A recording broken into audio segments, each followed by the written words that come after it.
now President Obama, the individual Donald Trump is trying to replace, has weighed in on the recent terror attacks. Let's take a listen to that. Commenting on the events that have unfolded today, this morning I talked about the fact that there was a person of interest that the FBI and law enforcement had identified with respect to the bombs that had been planted in the New York and New Jersey area. As everybody is now aware, that individual has been apprehended.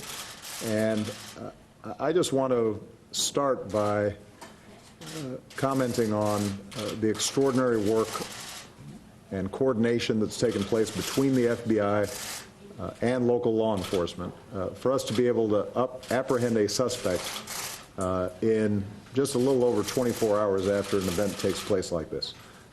It is outstanding police work, outstanding law enforcement work. I, in particular, want to give a heartfelt thanks to the New Jersey police officers who were able to apprehend this individual. I had a chance to talk to them briefly before I came down to my meetings here. They are going to be fine. They've sustained some modest injuries, but ones that they'll rapidly recover from. They were in good spirits, and I communicated to them how appreciative the American people were, as well as people in the region. It's just one more reminder of the extraordinary skill and sacrifice and courage of our law enforcement officers and what they put on the line every single day to make sure that we are safe. Beyond that, obviously, information is still unfolding about what might have motivated the suspect. I'm going to leave it to the FBI and local law enforcement authorities to discuss those details with you. I will also comment on the fact that with respect to the Minnesota stabbings that occurred, I had a chance to talk to the off-duty police officer there, who undoubtedly saved a lot of lives and prevented further injury because of his quick and effective action. And I told him that, once again, the American people were appreciative of his work and his heroism. Now, one of the challenges that we face is, in addition to being an open society in which individuals, who are disturbed in some fashion can carry out violence against the American people.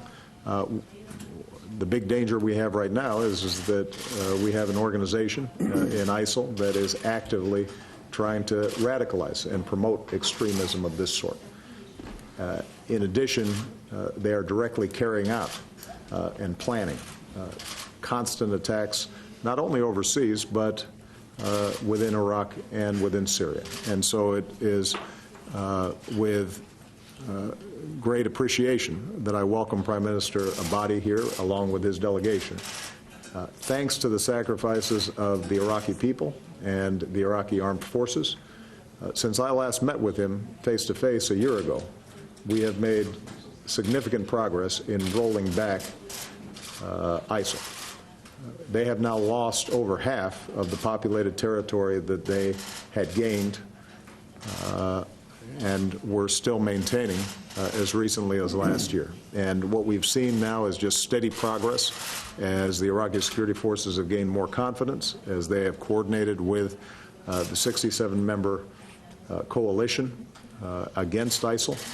And now what we have been discussing and what we're focusing on is to go right at the heart of the ISIL operations in Mosul. Now, this is going to be a challenging battle. Mosul is a large city, and ISIL has embedded itself deeply within that city.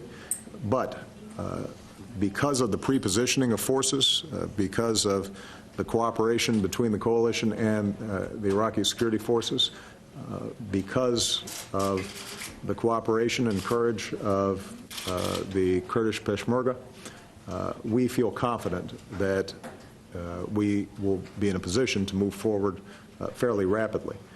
Now, it will be a tough fight, And once it is initiated, one of the things that we discussed is the importance of not just driving ISIL out of Mosul, but making sure that the population there that invariably is going to be displaced and will have suffered and is going to be looking for warmth and food and water and shelter, that we are prepared to help provide rapid humanitarian assistance, and that we can rebuild the city in a way that assures not only ISIL does not come back, but extremist ideologies born out of desperation do not return.